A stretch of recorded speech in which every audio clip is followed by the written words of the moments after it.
Assalamualaikum warahmatullahi wabarakatuh. Kumpulan kami akan membentangkan hasil report yang dihasilkan untuk subjek GKP 2133 iaitu pengurusan muzium dan galeri. Muzium yang dipilih oleh kumpulan kami ialah Muzium Tekstil Negara dan tema pula ialah kesenian. Tajuk report kumpulan kami ialah Kelestarian Canting Ukiran Batik. Ini merupakan ahli kumpulan kami iaitu Alia Fatihah, nombor matrik 74027, Nur Suziani Azura 80441, Nur Atira Najwa 80558, Nur Izzatul Aini 82009, Nashira nombor matrik 80334, Nur Anis Syamimi 81984, Safi Syakira 81081 dan Ainur Alia 78693. Pengenalan. Muzium Tekstil Negara bertempat di Jalan Sultan Hishamuddin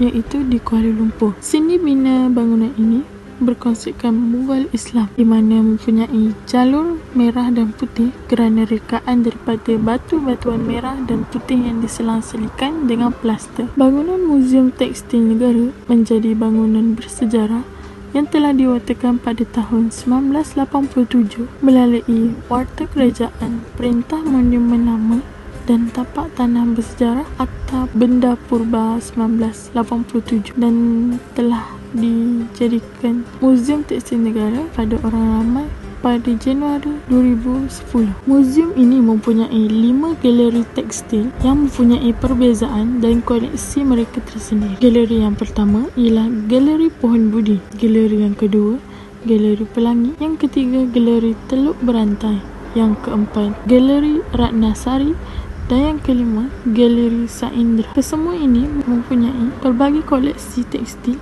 serta perhiasan diri yang menjadi pemakaian dalam acara ataupun majlis. Visi menuju ke arah pemuziuman yang menyediakan pengalaman tersendiri dan menceriakan bagi pelawat yang mengunjungi muzium melalui keunggulan koleksi, pameran dan program cemerlang dari kaki tangan yang profesional. Visi yang pertama, memelihara, memperaga dan menginterpretasikan suatu koleksi tekstil tradisional dan perhiasan diri. Kedua, menyediakan pelbagai pameran khas secara berterusan.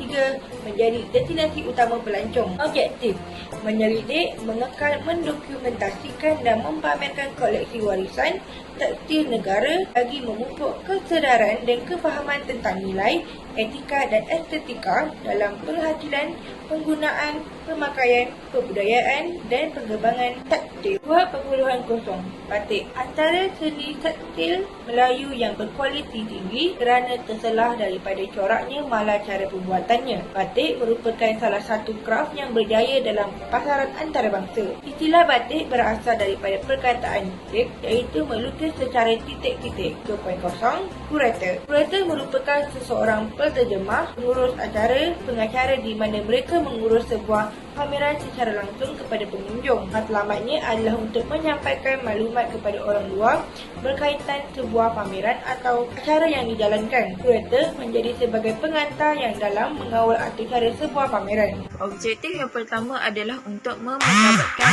industri kraf batik tempatan. Yang kedua, untuk memamerkan lebih banyak koleksi batik di seluruh negara. Dan yang ketiga, untuk melindungi warisan kesenian negara. Dan yang keempat, untuk memberi kesedaran dan pengetahuan kepada masyarakat luar. Matlamatnya pula adalah yang pertama, untuk mengingatkan usaha pembuatan batik, memastikan masyarakat lebih tertarik untuk menggayakan busana batik. Yang ketiga, untuk memberikan pendedahan kepada masyarakat mengenai kehakusan batik. Dan yang keempat adalah untuk memprestasikan budaya batik kepada pihak luar. Seterusnya adalah pengurusan di dalam organisasi. Pada peringkat atasan terdapatnya penyelaras dalam organisasi. Di bawahnya terdapat setiausaha, timbalan penyelaras dan bendahari. Pada peringkat bawahan terdapat pengurusan koordinator dan pengawal seliaan. Di bawahnya terdapat pelantikan kurator, pengurusan pengunjung dan pemberitahuan kepada VVIP.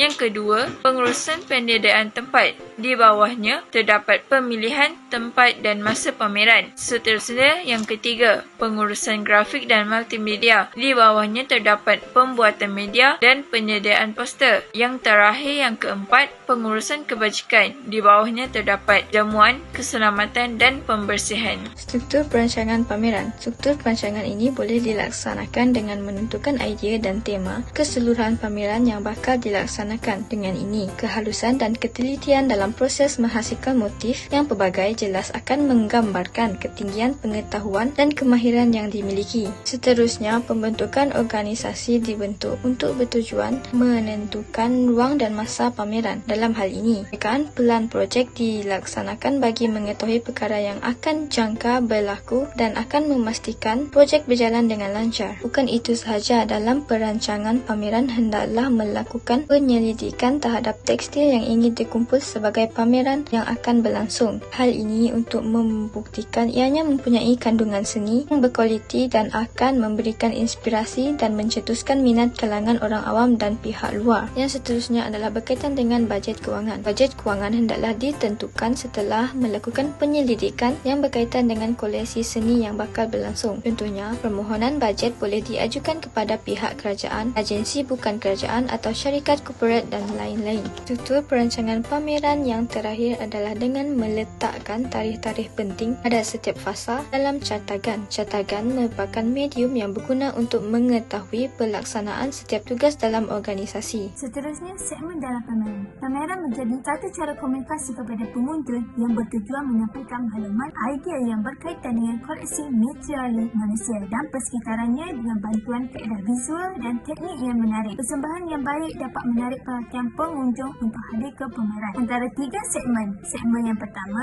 menampilkan alam sebagai punca kejadian bagi pemilihan dan penghasilan motif. Segmen yang kedua dapat mempamerkan motif dan reka corak. Segmen yang ketiga, memaparkan simbolisme motif pada setiap tekstil. Pengurusan segmen kewangan. Pendapatan dan pembelanjaan yang berlaku dalam pameran mesti diuruskan dengan baik supaya pembelanjaan tidak melebihi jumlah pendapatan yang dianggarkan. Anggaran pendapatan yang pertama, kewangan kerajaan, agensi bukan kerajaan sebanyak 1 juta, manakala syarikat korporat sebanyak 260,000. Jumlah kedua-dua perkara ini sebanyak 1,260,000. Manakala anggaran pembelanjaan pula, yang pertama, pameran 24,117. Harga tiket ramai 1,000 orang sebanyak 16,000, manakala publicity sebanyak 3,800. Bagi hidangan pula sebanyak 4,100. Yang kelima, cenderamata sebanyak 16,200. Lain perkara sebanyak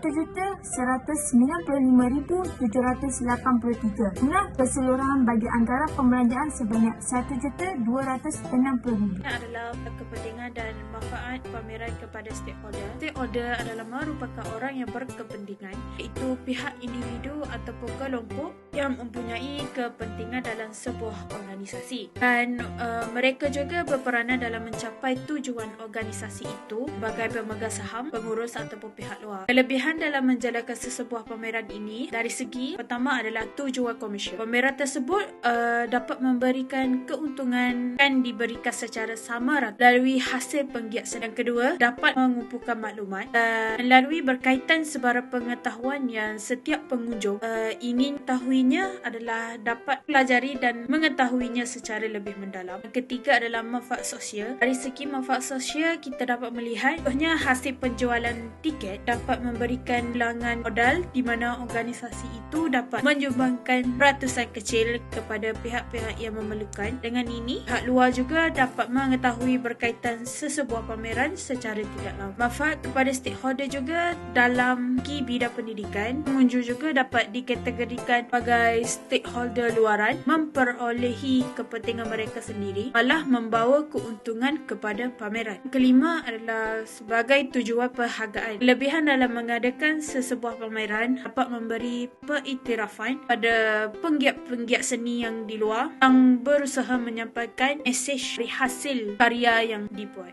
Kesimpulan Kesimpulannya, setiap muzium ataupun galeri menjadi pusat pengetahuan kepada semua orang yang datang berkunjung, yang menjadikan institusi tidak formal dalam sebuah pendidikan. Muzium ini banyak memberi pengetahuan kepada masyarakat terhadap perkembangan satu karya ataupun pameran sejak dahulu hinggalah kini. Pameran yang mempunyai kurator dapat menjadikan sebuah pameran itu berjalan dengan lancar kerana mereka dapat mengawal pergerakan pengunjung yang datang untuk memperolehi maklumat daripada karya ataupun pameran tersebut. Seterusnya, stakeholder bertujuan untuk mempengaruhi setiap pameran ataupun setiap perkara yang berlaku dalam organisasi. Sekian, terima kasih.